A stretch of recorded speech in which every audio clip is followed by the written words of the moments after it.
क्या किसी महिला को प्रेगनेंसी टर्मिनेट करवाने का हक है? टर्मिनेट मतलब अबॉर्शन करवाने का उसे हक है क्या? तो ये हम जानेंगे इस वीडियो के अंदर कि कितने हफ्ते तक की प्रेगनेंसी जो है आप टर्मिनेट करवा सकते हो with the permission of the court. और इसके रिगार्डिंग जो कानून है, जो लॉ है, वो हम डिस्कस करेंगे। केस लॉज हम देखने वाले हैं, अभी रिसेंटली क्या उसमें चेंज हुआ है वो सब हम डिस्कस करेंगे इस वीडियो के अंदर। तो शुरू से अंत तक बने रहिएगा।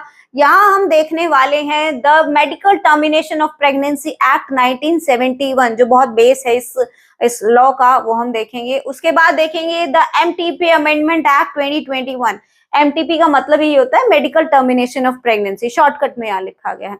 उसके बाद हम देखेंगे द एमटीपी अमेंडमेंट रूल 2024 और केस लॉज भी हम देखेंगे।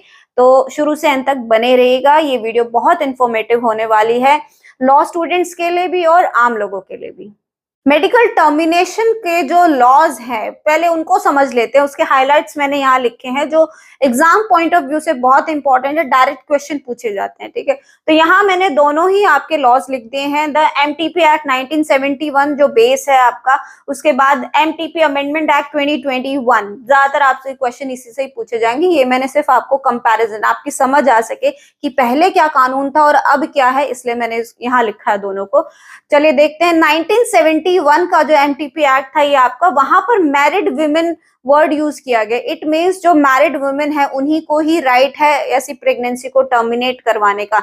लेकिन जो अब जो आपका कानून है वहां पर एनी वुमेन, मतलब मैरिड वुमेन, इस वर्ड को रिप्लेस करके एनी वुमेन लिख दिया। इसमें डाइवोर्सी हो गया, अनमैरिड हो गए, सेपरेट वुमेन हो गई, मैरिड हो गई, सभी महिलाएं जो है इस कानून का फायदा उठा सकती हैं।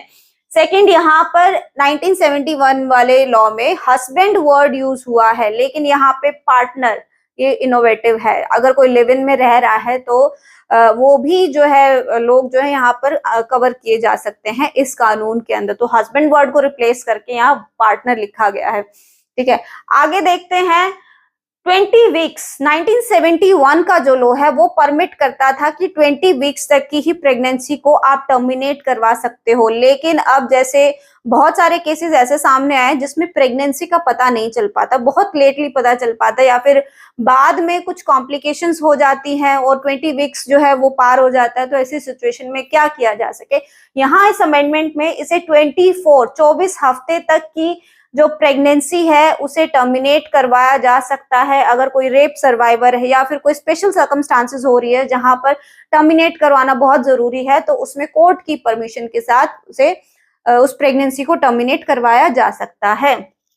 अब प्रेगनेंसी टर्मिनेट करवाने से पहले एक रजिस्टर्ड मेडिकल प्रैक्टिशनर के ओपिनियन की आवश्यकता पड़ती है। अब ये इसमें थोड़ा सा डिफरेंस ये है कि पुराने वाले कानून में 1971 वाले में आरएमपी रजिस्टर्ड मेडिकल प्रैक्टिशनर है, तो एक रजिस्टर्ड मेडिकल प्रैक्टिशनर के ओपिनियन की जरूरत पड़ती है अगर 12 हफ्ते तक की प्रेगनेंसी है तो। और यहाँ पर दो रजिस्टर्ड मेडिकल प्रैक्टिशनर के ओपिनियन की जरूरत है अगर वो 20 हफ्ते, मतलब 12 से लेकर 20 हफ्ते तक की प्रेगनेंसी है तो 2 की जरूरत है, और सिर्फ 12 हफ्ते तक की प्रेगनेंसी है तो एक मेडिकल प्रैक्टिशनर के ओपिनियन की जरूरत है। यहाँ पर देखिए, अगर एक आरएमपी मतलब रजिस्टर्ड मेडिकल प्रैक्टिशनर, अभी मैंने बताया था, उसकी ओपिनियन की जरूरत है अगर 20 हफ्ते तक की प्रेगनेंसी है, और 20 से 24 हफ्ते तक की प्रेगनेंसी है तो 2 मेडिकल प्रैक्टिशनर चाहिए। एक पॉइंट मैंने यहाँ छोड़ दिया कि जो मैंने अभी आपको बताया कि अगर 24 हफ्ते तक की प्रेगनेंसी है, अगर रेप सर्वाइवर या कोई स्पेशल सर्कमस्टांसेस है तो वो प्रेगनेंसी टर्मिनेट करवा सकते हैं। और अगर 24 हफ्ते से और ज्यादा की अगर प्रेगनेंसी है और उसमें क्या इश्यू होना चाहिए, जो बच्चा है गर्भ के अंदर उसके साथ कोई फिजिकल एबनॉर्मलिटी होनी चाहिए। इट मींस अगर वो डिलीवर होता है तो वो एक नॉर्मल बच्चा नहीं होगा, ऐसे कोई उसके साथ इश्यू होना चाहिए। ये भी स्पेशल सर्कमस्टांसेस है। और प्रेगनेंसी 24 हफ्ते से अगर वो ज्यादा की भी हो गई है तो सिचुएशन में कोर्ट जो है परमिट कर सकता है ऐसी प्रेगनेंसी को टर्मिनेट करवाने के लिए। ठीक है, आगे देखिए।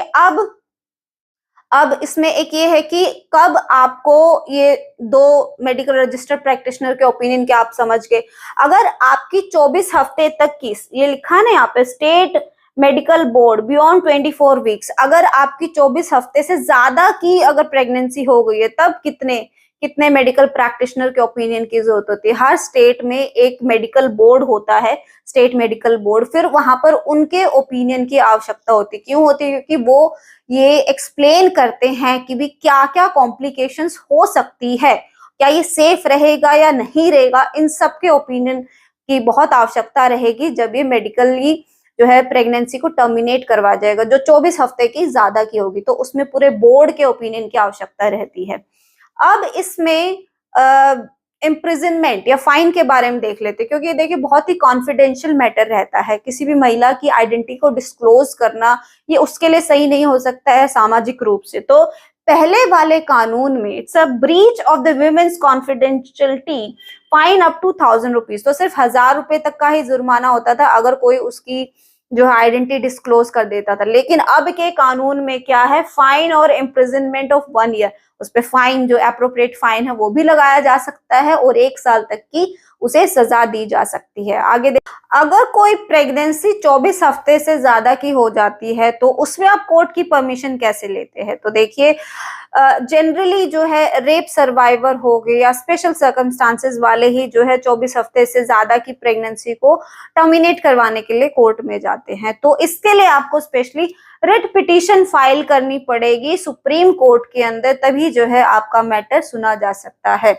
राइट। और जो मैंने अभी आपको बताया 2024 में जो रूल्स में जो चेंज हुआ, इसमें बेसिकली लैंग्वेज जो है उसको रिप्लेस किया कुछ वर्ड्स को, जिससे एक वाइड इंटरप्रिटेशन किया जा सके। क्योंकि जो मेंटल डिसऑर्डर है, इंटेलेक्चुअल जो लेवल रहता है, उसमें जो आजकल बड़ा बदलाव आ रहा है, क्योंकि नई नई बीमारी आ रही है। कैसे आ रही है? जैसे एंजाइटी होने लग जाती है, कई तरीके की दिमाग से रिलेटेड, जो वैसे तो बीमारी नहीं समझी जाए लेकिन अगर देखा जाए तो वो भी एक बीमारी की तरह ही हो जाता है।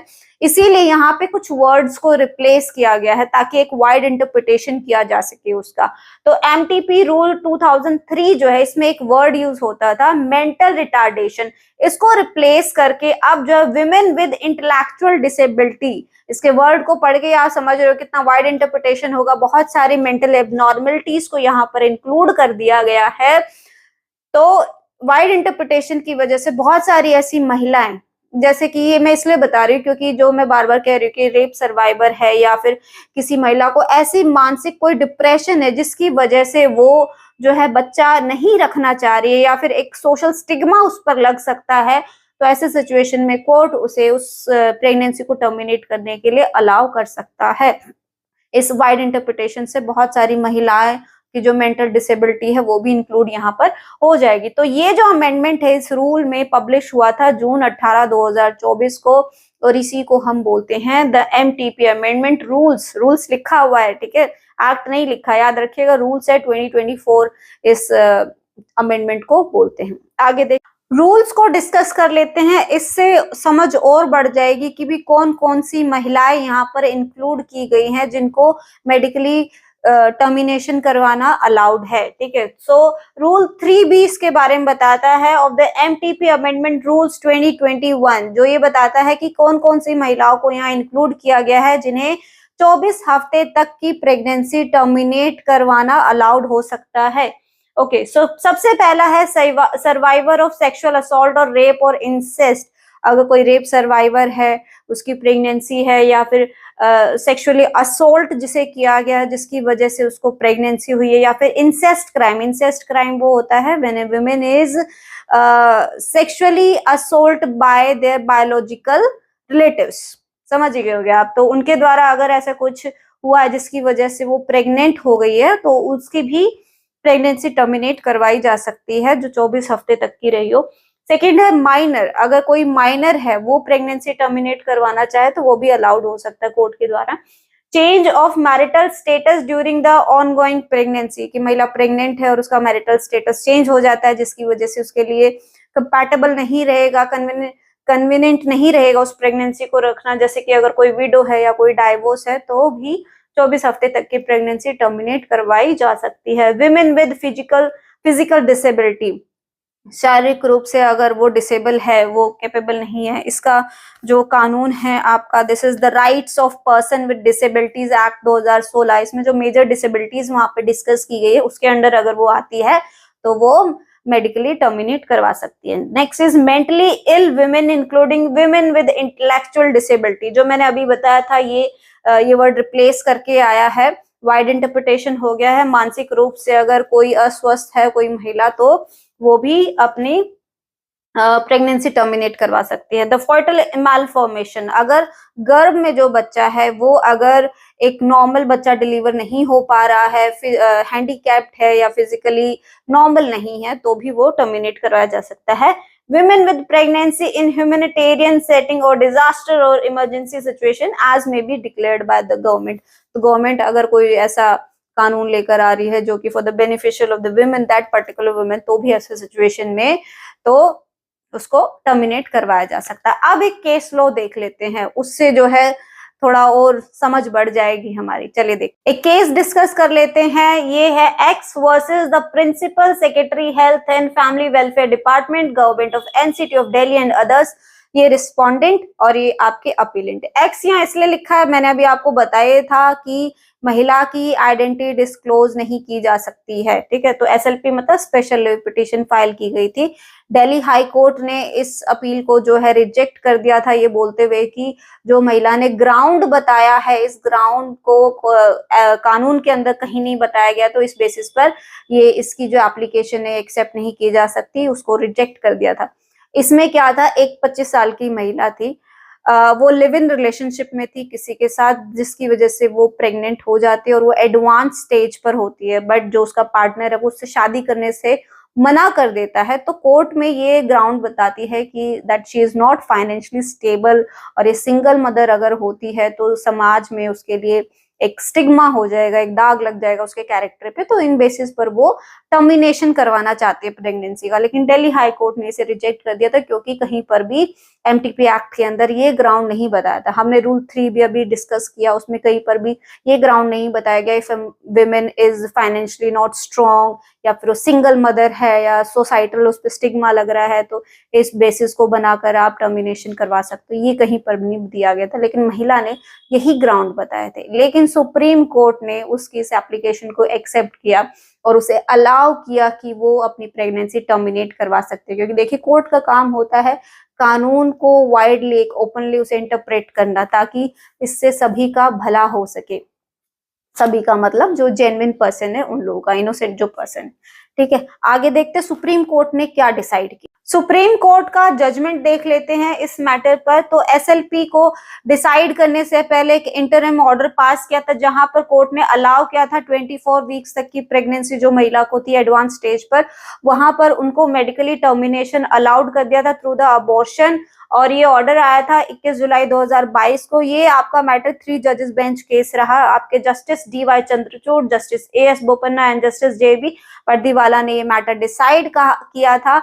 और इसमें कोर्ट ने ये बोला था बेशक से जो ग्राउंड यहाँ पर महिला बता रही है टर्मिनेशन के, वो कानून में नहीं बताए गए हैं, लेकिन जो है कोर्ट लॉ को इंटरप्रेट करने का काम जो है कोर्ट का रहता है। और इस कानून को बनाने का पर्पस यही था कि सेफ और लीगल अबॉर्शन जो है महिलाओं को दिया जा सके, ये हक दिया जा सके कि वो उस बच्चे को रखना चाहती है या नहीं चाहती है। So because of the reproductive autonomy of every pregnant women to choose medical intervention to terminate her pregnancy, तो मेडिकली एक सेफ एंड लीगल तरीका जो है महिलाओं को दिया जा रहा है यहाँ इस कानून के द्वारा।